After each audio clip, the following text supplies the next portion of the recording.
نبی کریم علیہ السلام بائی دا وے ایک قضائے حاجت کے لیے ایک باغ میں تشریف لے گئے۔ حضور باغ کے اندر داخل ہوئے ہی تھے، اونٹ بندھا ہوا تھا، تو حضرت ابو درداء رضی اللہ تعالیٰ عنہ کہتے ہیں وہ اونٹ نے حضور کی طرف دیکھا تو اس نے رونا شروع کر دیا۔ اصل میں دکھ پوچھنے والا کو ملے تو پھر ہی رونے کا مزہ آتا ہے، ہر جگہ تو دکھ سنایا بھی نہیں جا سکتا۔ ایسا ملے نا جو دکھ پوچھنے والا ہو، تسلی تشفی دینے والا ہو، جس کے کندھے پہ سر رکھ کے بندہ دیر تک روئے۔ اونٹ رونے لگا تو حضرت ابو درداء رضی اللہ تعالیٰ عنہ فرماتے ہیں نبی کریم علیہ السلام اس کی طرف بڑھے، حضور نے اس کی پشت پر ہاتھ رکھا تو وہ اور زیادہ رونے لگا۔ پھر میرے محبوب نے اپنے کان مبارک اس کے منہ کے قریب کیے تو اس نے کوئی بات کی، محبوب نے فرمایا بلاؤ نا اس کے مالک کو کہاں ہے۔ وہ جب آیا تو حضور صلی اللہ علیہ وسلم نے فرمایا کہ تم اسے اس کی ضرورت سے زیادہ اس پر وزن رکھتے ہو، اسے اذیت دیتے ہو، تکلیف پہنچاتے ہو۔ پھر حضور علیہ السلام نے فرمایا اسے کھانا اور پانی وقت پر نہیں دیتے، دھوپ چھاؤں کا خیال نہیں رکھتے۔ اور آخری لفظ حدیث کے محبوب فرمانے لگے تم اس کے بارے میں اپنے رب سے نہیں ڈرتے، اس کے حقوق کے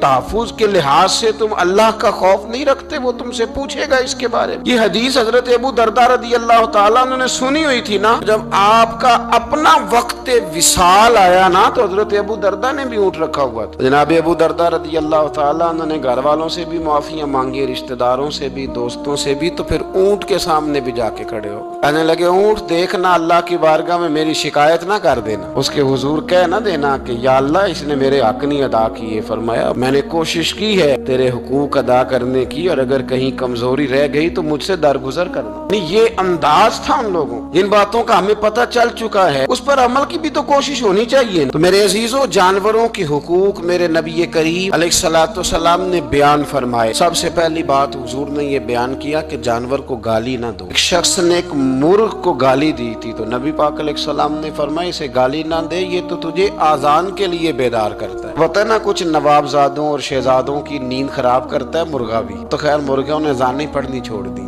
تکلیف کی بات ہے، خوشی کی بات نہیں، درد کی بات، یہ اذیت کی بات، یعنی وہ وطن بھی کو وطن ہے جس میں اذان کی آواز ہی نہ آئے، وہ دیس بھی کو دیس ہے۔ ہم جا کے بسنے لگے ہیں ٹاؤنوں کے اندر، سوسائٹیوں کے اندر جہاں اذان کی آواز ہی نہیں آتی۔ کچھ جگہ ہے جہاں اذان کی آواز ہی نہ آئے۔ ہمارے ہاں جو غریب لوگ ہوتے ہیں نا، وہ گدھا ریڑھی پہ دفعہ سبزی بیچتے ہیں۔ یہ ہمارے آج کل کنوں بہت زیادہ ہیں مارکیٹ میں، تو میں دیکھتا ہوں کہ سڑک کے اوپر گدھے کو بھی کھڑا کیا ہوا، اس لیے کہ اب وہ اسی کے اوپر سارا دن رکھیں گے اس کو، اور شام تک جب تک بکے گا نہیں اس بیچارے کی خلاصی نہیں ہوگی۔ نبی پاک صلی اللہ علیہ وسلم نے فرمایا کہ جانور کو سواری بناؤ، کرسی نہ بناؤ۔ دو صحابہ بیٹھے تھے گھوڑے کے اوپر، ایک ادھر بیٹھا تھا ایک ادھر بیٹھا تھا، دونوں آپس میں باتیں کر رہے تھے۔ جس طرح ہمارے زمانے میں جو نئی کار خریدتا ہے نا، تو اس کا بھی کوئی واقف مل جائے تو وہ روڈ کے اوپر کھڑے ہو کے بات کرتا ہے، چونکہ روڈ تو اس نے الاٹ کرایا نا اپنے نام۔ تو میرے جیسا آدمی کئی دفعہ پیچھے ہو بھی نا، تو ایک دن بچہ مجھے کہنے لگا کہ زور سے ذرا ہارن دی، تو میں نے کہا یار اس کے پاس نئی دولت آئی ہے تو مطلب اس کو ہارن نہ دے، پتہ نہیں کہاں سے بولے گا، تو اس کا تو کچھ نہیں بگڑے گا، تو ہمارے لیے مسئلہ بنے گا۔ یہ ارج نہیں، اب یہ کھڑا ہے تو کھڑا، یہ اس کو لوگ چودراہٹ سمجھتے ہیں، یہ چودراہٹ نہیں ہوتی، اس سے یہ آپ کے کمزور ہونے کی علامت ہے۔ اس طرح چھوٹا آدمی اس طرح کے کام کرتا ہے، بڑے لوگ تو کسی کو تکلیف ہی نہیں دیتے جو کہ وہ بڑے ہوتے ہیں۔ تو نبی پاک علیہ السلام نے دیکھا دو غلاموں کو، ایک کے گھوڑے کا منہ ادھر ہے دوسرے کا ادھر ہے، تو آپس میں گفت و شنید کر رہے ہیں۔ میرے رسول کریم علیہ السلام نے وہیں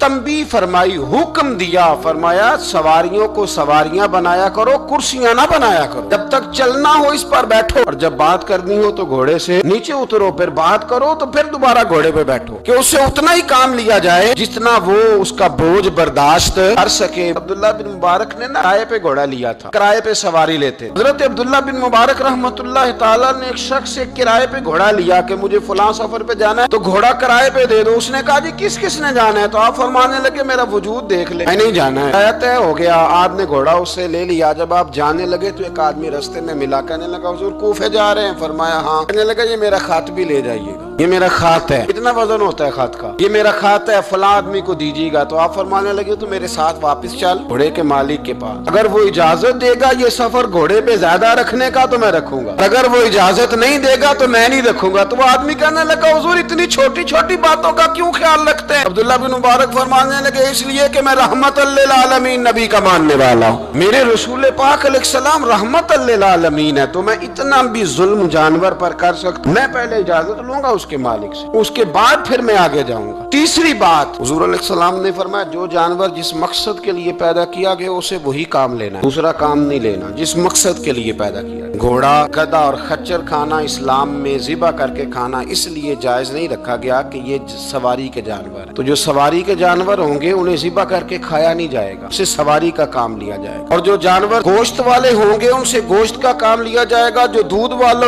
होंगे उससे दूध का काम लिया जाएगा। बुखारी मुस्लिम में मौजूद है, नबी पाक अलैहिस्सलाम फरमाते हैं एक शख्स ने बैल पर सवारी कर ली, उसने सवारी कर ली और जब वो थोड़ा सा आगे गया ना तो बैल अपना मुंह पीछे करके कहने लगा मैं सवारी के लिए नहीं पैदा किया गया। अल्लाह ने उसे जुबान अता फरमाई और बैल बोल पड़ा, कहने लगा मुझे हाल के अंदर जोत ले, ये काम मुझसे ले, लेकिन तू मेरे ऊपर सवारी नहीं कर सकता। सवारी के लिए अल्लाह ने घोड़े पैदा किए, ऊंट, गधे और खच्चर पैदा किए हैं। जो जानवर जिस मकसद के लिए होगा उससे वही काम लिया जाएगा। एक बात और करने लगा हूँ, जरा सख्त है, जानवरों को लड़ाना हराम है। हज़रत अब्दुल्लाह इब्न मसूद रज़ी अल्लाह तआला अन्हु रवायत बयान करते हैं, फरमाया लानती है वो शख्स जानवरों को आपस में लड़ाता है, वो लानती है जो जानवरों को आपस में। मैं और आप उस मुल्क में रहते हैं जहाँ करोड़ों रुपए की शर्तें लगती हैं जानवरों की लड़ाई, जानवरों को अज़ियत दी जाती है, तकलीफ दी जाती है, कबूतर उड़ाए जाते हैं और इनाम उसको मिलता है जिसका कबूतर देर के बाद आए। कबूतरबाज कबूतर को बैठने नहीं देता। ये हराम है, शरीयत इस्लामिया में हराम है जानवरों का लड़ाना और उनको एक दूसरे के खिलाफ उभारना हराम है, दीन में मना किया गया है। अब जानवर को अगर पालेंगे भी तो उस हद तक पालेंगे कि जिस हद तक उसको किसी अजियत में मुब्तला न किया जाए। कुत्तों की लड़ाई कराई जाती है, मुर्गों की लड़ाई कराई जाती है, जानवरों को अजियत पहुंचती है, बैलों की लड़ाई होती है, सींग टूट जाते हैं, लहू इतना बहता है जानवरों का कि देखा नहीं जाता, लेकिन सामने बैठने वाले तालियां बजा रहे हैं। ये तो बड़े सख्त दिल लोगों के रवैये, जानवर का खून बह रहा है और आप तालियां बजा रहे हैं। मुर्गे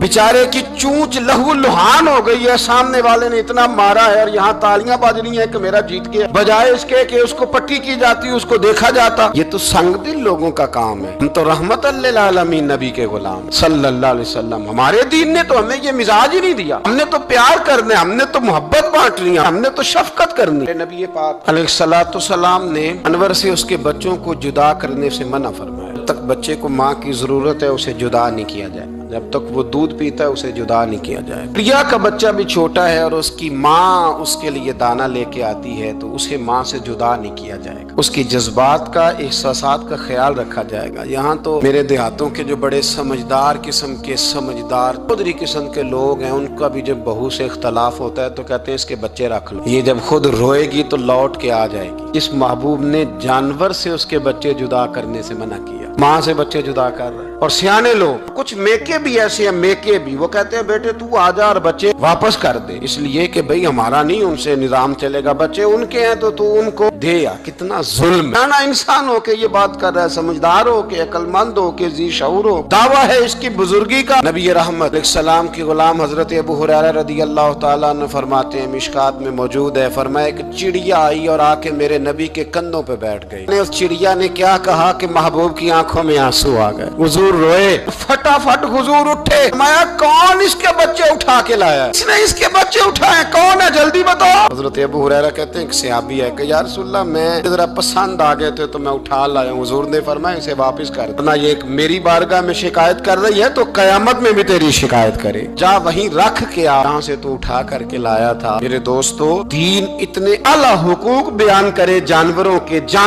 और इंसान उससे आगे बढ़ के इंसानों के साथ सलूक करे। हम ना सियासत से बादशाही लेना चाहते हैं, सियासतदानों के अपनी जेब से इश्तिहार छपवा के बादशाही लेना चाहते हैं, डेरा बना के बादशाही लेना, ना ना ना। बादशाही तो रहम करने से मिलती, बादशाही तो शफकत करने से मिलती, बादशाहियां तो अल्लाह की मखलूक से प्यार करने से मिलती। बादशाहियां, इमाम अहमद बिन हंबल रहमतुल्लाह तआला अलैह फरमाते, मैंने एक मुहद्दिस का तज़किरा सुना कि वो मेरे महबूब की हदीसें बयान करते हैं तो कहते हैं मैं शौके इल्म में उनकी बारगाह में पहुंचा, जब मैं गया तो कुत्ते को खाना खिला रहे, मैंने सलाम ली तो उन्होंने जवाब तो दिया पर कोई इतनी तवज्जो नहीं की मेरी तरफ। मेरे दिल में ख्याल आया मुहद्दिस हैं और कुत्ते के साथ इतना प्यार कर रहे हैं, मेरी तरफ देखा ही नहीं। तो फरमाते हैं वो कुत्ते को खाना खिला के फारिग हुए तो मेरी तरफ देख के कहने लगे, अहमद बिन हंबल मेरे इलाके में कुत्ते नहीं रहते, कुत्ते दूसरे शहर में ज्यादा पाए जाते हैं, ये भूखा था तो इधर आ गया था। और तुम्हें हुजूर अलैहिस्सलाम की वो हदीस तो पता होगी, नबी पाक ने फरमाया जो किसी के साथ उम्मीद लगाए और वो आदमी उसकी उम्मीद पूरी करने पर कादिर हो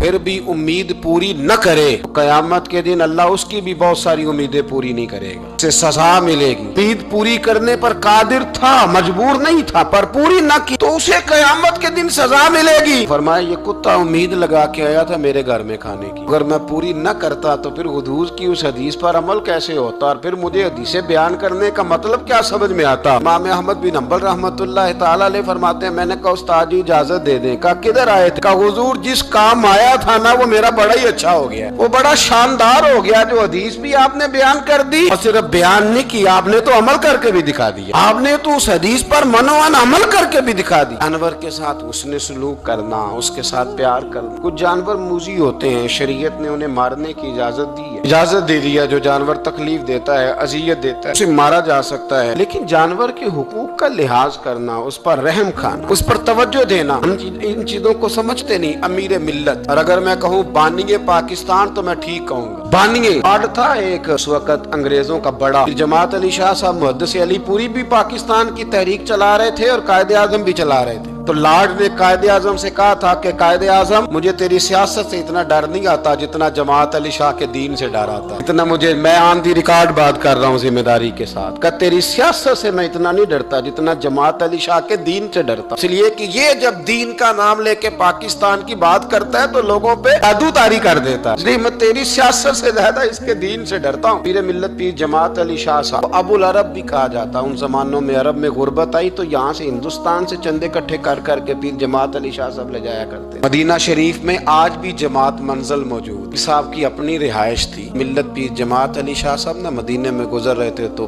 बड़े बड़े मुरीद साथ थे। उस जमाने में लोग हाथों में छड़ी रखा करते, जानवर अक्सर होते थे तो छड़ियां हाथों में होती थी। तो पीर साहब गुजर रहे थे, बूढ़े आदमी थे, साथ थे, तो एक कुत्ता दौड़ा दौड़ा आ गया। वो पीर साहब के करीब से गुजरने लगा तो एक मुरीद ने ना कुत्ते की टांग पे डंडा मारा, पीछे हट जा, कपड़ों को न लग जाना। तो चौंकने लगा, रोने लगा। जब भागा ना तो लोग कहते हैं हमने अजीब मंजर देखा। 100 साल के पीर जमात अली शाह साहब पगड़ी हाथ में पकड़ी और कुत्ते के पीछे भागना शुरू कर, दौड़ के कुत्ते को उठा के लाए और यूं उसको सीने से लगाया। पीर साहब ना उस कुत्ते को अपनी रिहाइश गाह पे ले गए, अपनी पगड़ी खोल के ना तो उसकी पट्टी की, फिर दूध का प्याला उसके आगे रखा। कुत्ते ने दूध पी लिया तो पीर जमात अली शाह साहब ने हाथ बांधे लगे, मदीने के कुत्ते भी पाक की बारगाह में मेरी शिकायत न कर देना, हुजूर की बारगाह में शिकायत न करना कि या रसूलल्लाह ये आते हाजिरी देना, हमें तकलीफ देते हैं, शिकायत न करना मुस्तफा करीम की बारगाह में, मैंने नहीं इसे कहा था, इससे भूल हो गई, मैं माफी मांगता हूँ। मेरे अजीजों, वहाँ दर्द था, वहाँ सोच था, वहाँ प्यार था, वहाँ मोहब्बत थी, लेकिन हमारे रवैये इंसानों के हक में तो क्या जानवरों के हक में सख्त से सख्त तर होते जा रहे हैं। हमने अपने शौक से जानवर लड़ाने शुरू कर दिए, कबूतर उड़ाने शुरू कर दिए, तबाही पर तबाही का माहौल हम फराहम करते जा रहे हैं। इनसे प्यार करें, इनको आसानी देने की कोशिश करें।